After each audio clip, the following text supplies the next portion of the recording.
Candidate परवेश वर्मा पर FIR दर्ज हुई है। नामांकन के दिन गरीबों को जूता बांटने पर एफआईआर दर्ज हुई। चुनाव अधिकारी के आदेश पर यह एफआईआर दर्ज की गई है। आचार संहिता के उल्लंघन के आरोप में एफआईआर दर्ज की गई है। तो बड़ी खबर आपको बता रहे हैं, परवेश वर्मा की मुश्किलें लगातार बढ़ती हुई नजर आ रही है। नामांकन के दिन गरीबों को जूता बांटा गया, जिसको लेकर एफआईआर हुई है। चुनाव अधिकारी के आदेश पर एफआईआर दर्ज की गई है। तो पहले पैसे बांटे गए और फिर नामांकन के दिन जूते बांटे गए। इसी को लेकर लगातार परवेश वर्मा जो है वो किरकिरी का सामना कर रहे हैं और अब तो एफआईआर भी दर्ज कर ली गई है। चुनाव अधिकारी की तरफ से आचार संहिता उल्लंघन का आरोप है, क्योंकि चुनाव तारीखों का ऐलान हो गया है और उसी दिन से आचार संहिता दिल्ली में लागू हो गई है। लेकिन उसके बाद भी वोटर्स को लुभाने के लिए जूते बांटे गए। ये तस्वीरें भी देखिए सामने आई है, जहां पर जूते बांटे जा रहे हैं परवेश वर्मा, जो कि आपको बता दें अब देखना होगा कि क्या कुछ और इस पे कार्रवाई होगी, क्योंकि चुनाव आयोग ने चिट्ठी लिखी और उसके बाद एफआईआर दर्ज की है।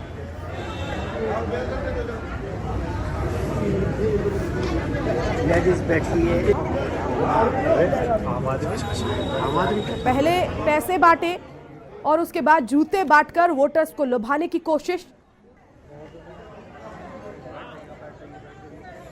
एफआईआर के बाद दूसरा जो प्रोसीजर होता है वो इन्वेस्टिगेशन का होता है। इन्वेस्टिगेशन होगा, इन्वेस्टिगेशन के बाद तथ्य जुटाए जाएंगे, एविडेंस आएंगे, वो एविडेंस अदालत के सामने जाएगा और आखिरी कसौटी पर अदालत ही खरा उतरेगी कि वो करप्ट प्रैक्टिसेस की श्रेणी में है कि नहीं है। तो फिलहाल अगर हम देखें तो परवेश वर्मा जी के ऊपर अगर एफआईआर दर्ज भी हुई है तो भी उससे उनके इलेक्शन लड़ने पर या उनके चुनाव पर किसी प्रकार का कोई प्रतिबंध नहीं लगाया जा सकता है।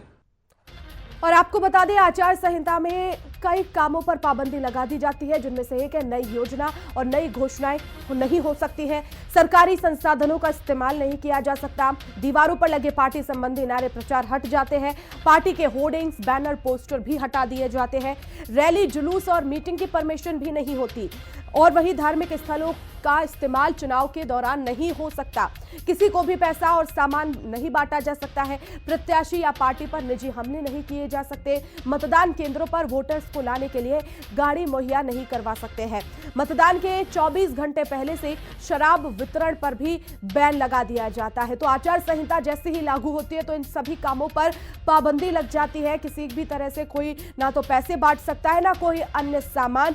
लेकिन उसके बाद भी बीजेपी उम्मीदवार परवेश वर्मा जूते बांटते हुए नजर आए और चुनाव आयोग की तरफ से इस पर एफआईआर भी दर्ज कर ली गई है।